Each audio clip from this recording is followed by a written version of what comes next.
போர்க்குற்றம் தொடர்பான அமெரிக்காவின் தீர்மானத்தை இலங்கை அரசு வரவேற்பதில் மிகப்பெரிய சதி இருப்பதாக சுவிட்சர்லாந்து ஈழத்தமிழர் பேரவையின் தலைவர் குருசாமி குருபரன் தெரிவித்துள்ளார். ஜெனீவாவில் புதிய தலைமுறைக்கு கொடுத்த பேட்டியில் இதனை அவர் தெரிவித்தார். ஸ்ரீலங்கா இதை அங்கீகரித்து நான் அதை உளப்பூர்வமாக ஏற்று செயல்படுத்தணும்னு சொல்லியிருக்குது. இன்றைக்கு எங்களுக்கு முன்னால் எழுந்துக்கிற மிகப்பெரிய கேள்வி, இந்த தீர்மானத்தை இலங்கை வரைந்து அமெரிக்காவிடம் கொடுத்ததா என்ற கேள்வி இருக்குது. ஏனென்றால் சிங்கள பேரினவாத சக்திகள் அனைவரும் இதை ஆதரித்திருக்கின்றார்கள். நோமலாக உங்களுக்கு தெரியும், வரலாற்றில் கிழித்திருக்கிறார்கள், வெட்டி இருக்கின்றார்கள், தீர்மானம் போட்டவர்களை சுட்டியும் இருக்குது அந்த கூட்டம்.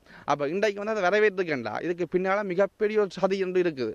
அந்த சதி நிச்சயமாக தமிழர்களை அழித்தொழிக்கும், அல்லது தமிழர்களுடைய வேணவாவை மட்டம் தட்டி கீழே தள்ளி ஒரு நாட்டுக்குள்ளே அடக்கி அடிமைகளாக வைத்திருக்க அதுக்கு நாங்கள் போகணும்.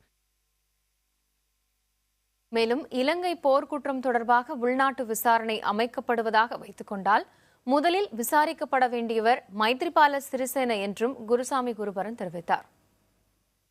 முதல்ல விசாரிக்க வேண்டியால் இலங்கை இப்ப தச்சமயம் இருக்கிற இலங்கை ஜனாதிபதியை கூப்பிட்டு முதல்ல நீங்கள் விசாரிக்கணும். உள்நாட்டு விசாரணையில் அவர் சரணடைஞ்சு விசாரிக்க வேணும். அதை விட ராஜபக்சா வைக்கணும், கொத்தபாய ராஜபக்சா விசாரிக்கணும். இவை எல்லாரும் விசாரிச்ச பிறகுதான் மற்றாக்கள் நீங்கள் விசாரிக்கணும். நீதி விசாரணை என்று போச்சுண்டா இது நடக்குமா? நேர்மையாக கேட்டு பார்த்தா இதெல்லாம் நடக்குமா? நடத்துவியலா? தனக்கு தானே ஒரு விசாரணை கொஞ்சம் செய்வானா? அப்படி செய்தாலும் அதுக்கு நீதி வழங்குவானா? இந்த கேள்வியெல்லாம் எழுதலாம். அப்ப இது ஒன்றும் நடக்க போறது இல்லை.